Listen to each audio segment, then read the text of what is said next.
Yes, Is it ma'am. visible? Okay, then just see what No. is written. And who is saying no? If you are not able to see whatever is there in the screen, that means you have some internet problem from your side, not from my side, because I have a very strong internet connection over here. Now see, I'm surprised to see that you people are not able to understand the basic literary devices. If I ask you what are literary devices, अलंकार, हिंदी में पढ़ा था ना, अलंकार अलंकृत करता है. याद करो अलंकार last year, and Hindi section children, they might be knowing and they have to learn this forever. Similarly, in English, we too use literary devices. Okay? जिसे figure of speech भी कहते हैं. Oh, fine. So this is known as, and you should know the basic literary devices, otherwise you will never be able to understand what the poet wants to convey through his lines and poem. I told you there are three ways of explaining a poem. First, literally, literal meaning, okay, which we explained while explaining you the poem in the class. Then we have metaphorical expression, means what the poet wants to convey. And then we have symbolical meaning, because one poem which I'm going to explain you this year, The Trees by Adrian Rich, that is highly made on symbolical things. So before that, you should know the basic literary devices that is required in standard 10th. So please be careful. Now, very first thing is simile. Simile is also known as direct comparison. Okay? Simile is actually इसे simile को हम indirect ही बोलते हैं, but simile I will, because for your example, when two things are compared using the words like or as, when two things are compared using the words like or as, they are known as simile. जैसे my love is like a red rose, like, yeah, she is as pretty as red rose. So as से किया या like से किया, बहुत easy है. It's very easy to identify simile. इसलिए stupid answers I don't expect from you when you say that fire and ice is a simile. No, that means because there is neither the word like nor as. How can you say? So simile is known as a comparison of two things that are essentially different, but we are using the words like or as. Clear? Is it clear? Yes, ma'am. Now, metaphor.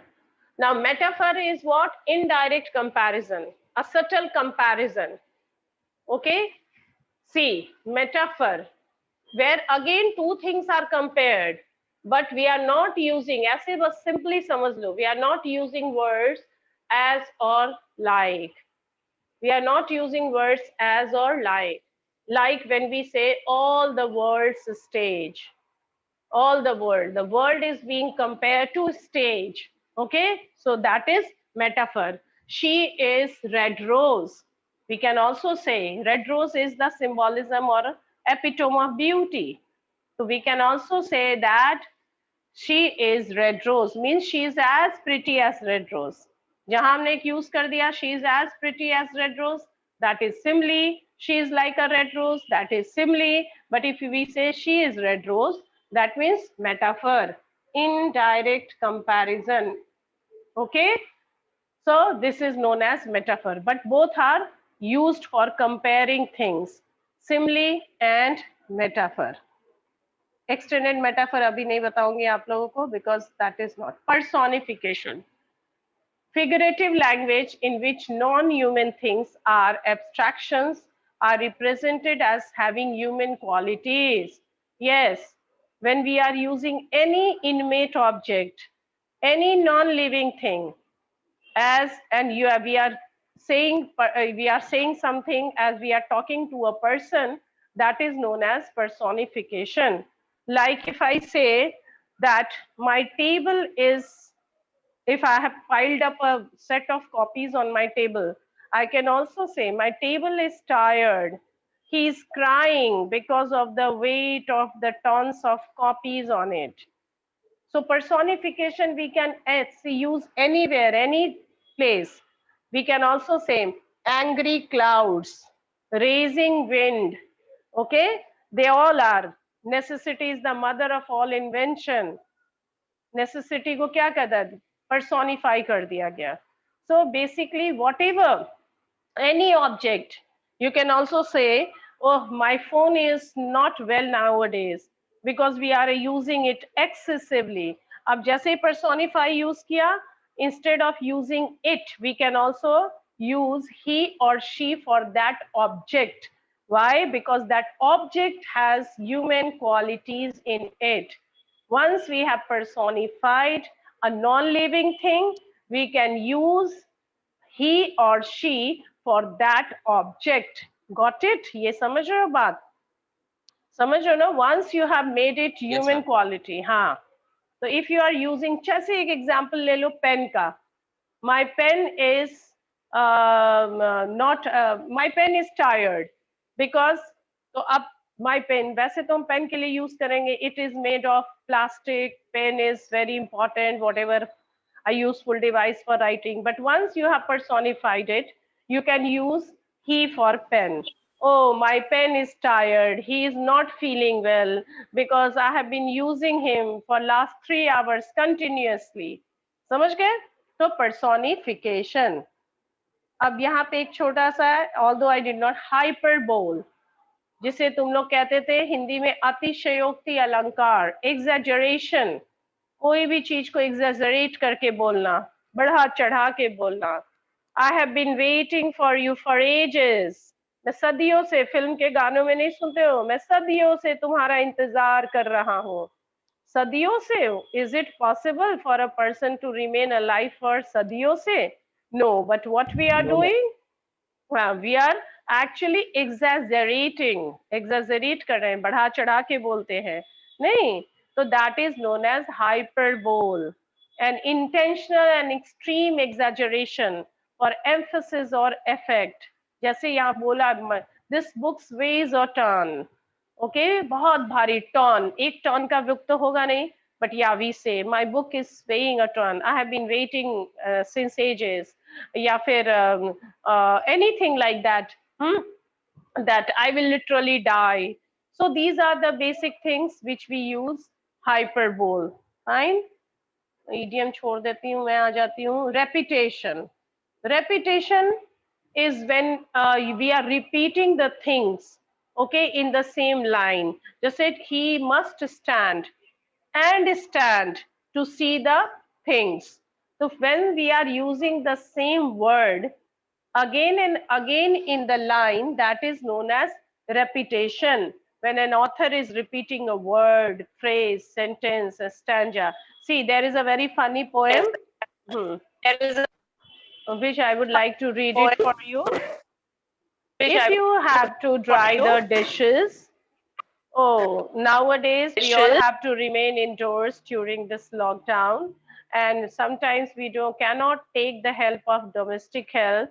So what you have to do, you have to help your mommy. So what you do, maybe you have to clean the dishes, you have to do little bit household chores. उसी पे बस sweet poem है. Okay, that if you have to dry the dishes, oh, such an awful boring chore. If you have to dry the dishes instead of going to the store, if you have to dry the dishes and you drop one on the floor. So repetition, again and again, if you are repeating the word, that is known as repetition. Rhyme, you all know, is the repetition of end sounds in two or more words. Rhyming words, सबको पता है? Okay, we all know how to find out the rhyming scheme also. The same rhyme, जैसे इसमें है treat, eat, that is the rhyming word. Orange cannot be rhymed with aren't. So you can see how we can see the rhyming scheme also. A, B, C, B. Rhyming scheme तो पता ही होगा. The repetition of end sounds in two or more words or phrase that appears close to each other in a poem. Now this is alliteration. Alliteration. is the repetition of a sound at the beginning of the words. Okay? जैसे सुन लो Coca Cola, Tiny Tim, Mickey Mouse, these are the simple alliteration. But ऐसे याद रखना होगा कि in one single line, if you have two letters, मतलब two words which starts from the same letter, minimum two and maximum it can go for 3, 4, 7, whatever is the length of that line, and that is known as alliteration. She sways in the swings of the arm. Okay, that is alliteration. Okay, furrow followed free, 2F, that is alliteration. You will find a lot of alliteration while going through the poems. Even in the last poem which I explained you yesterday, there was one alliteration in the first stanza. Yaad karo Dust of Snow mein. If you are sitting with your book, then you can tell me those lines. Yes, Kumar Sahil, you want to say something? Ma'am कौन सा poem? Hindi क्यों बोलता है ये लड़का? Speak in English. Yesterday I explained you poem Dust of Snow. There was Yes, ma'am. alliteration. Tell me the line. Alliteration. And saved some part. And saved some part. So that is all alliteration. Minimum two words. They should begin with the same letter, and maximum 3, 4. As I told you, it depends on the length of that particular line. So alliteration is very easy to recognize. अब ये छोड़ दो, अभी assonance consonance confuse करोगे. Yeah, this is my favorite. Onomatopoeia. Have you ever heard about it? Onomatopoeia. Note it down. This is the sound denoting words. A word that sounds like the sound it makes. Very interesting, no? Onomatopoeia. जैसे ये क्या है? Sound denoting words. The words which actually compel you to think about that particular sound. That is known as onomatopoeia. Like it is written over here: pop, crackle, screech, zip, fizz, yeah, tick tock, tock tock, knock knock. So sometimes what do you hish? What do you write? मान लो snake के बारे में लिखना है तो hish, H-I-Z. That they are also known as onomatopoeia. Okay, and then tick tock, है ना? The horse was moving, and then there was a sound, tick tock, tick tock. Okay, drizzle sound, pitter patter raindrops. So you can see here the poem is shrill, muted, muttering, grumbling, rumbling, rumbling. They all are sound denoting words. So this is known as onomatopoeia. And then we have, I don't want to, अच्छा ये देखा है? I think you all have read about you would have heard this song, Love Song by Taylor Swift. Allusion. An allusion is a reference to a person, place, event, or literary work that a writer expects the reader to recognize. उस समय को history, geography से खैर चलो तुम्हारे लिए नहीं है. I'm coming to this now, which I was looking for. Oxymoron, fire and ice.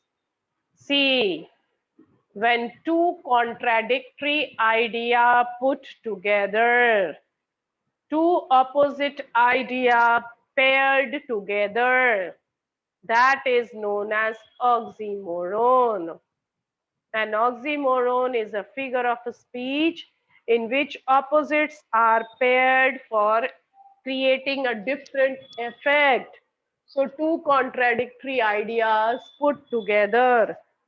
जैसे यहाँ देख रहे हो ना, living dead, fire and ice, love and hatred, life and death, salt and sweet, sweet and salty.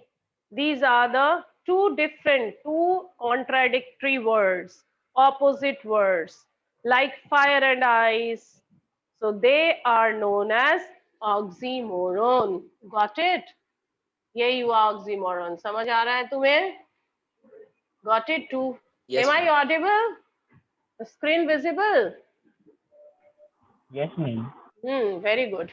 So when two contradict ideas put together, they are known as oxymoron. यही है fire and ice. दो opposite views है ना, दो contradictory views हैं, लेकिन they are put together. बहुत सारी जगह पे हम लोग use करते हैं ना, two contradictory ideas जब हम लोग use करते हैं. That is the way to beautify the language. Irony, ये बताना भी जरूरी है. A literary technique used to create meaning that seems to contradict the literal meaning or event. Irony, ironical statement. अच्छा, मैं इसे और अच्छे से तुम्हें समझाऊंगी. जैसे use of words in which the intended meaning is contrary to the literal meaning. Okay? जैसे if you are feeling you are the most notorious boy in the class, but still the teacher says, oh, you are my favorite. So that is verbal irony. Okay, because teacher meant something else and seen using some different language, words. So when she's saying you are my favorite, despite you are the creating lot of problem in the class, they are known as verbal irony. Meaning is, intended meaning is contrary to the literal meaning. बोलना कुछ है और बताना कुछ है. That is known as verbal irony. Situational dramatic irony इतना नहीं आपको जानना है. Because again you will get confused. That's why I was. एक और चीज है refrain. Refrain समझते हो? Antara or mukhda. Whenever you are listening to the song, you would have noticed that the song has a mukhda, refrain, repetition. Because what will happen? That particular word is again and again being repeated in the line. कोई भी song ले लेते हो, that song, that line is again and again repeated in the that song. So that is refrain. मुखड़ा कहते हैं. We used to explain wonderful poem. बहुत पहले हम लोग पढ़ाते थे. The Brook. There was one line, men may go and men may come, but I go on forever. So those lines were continuously being repeated again and again.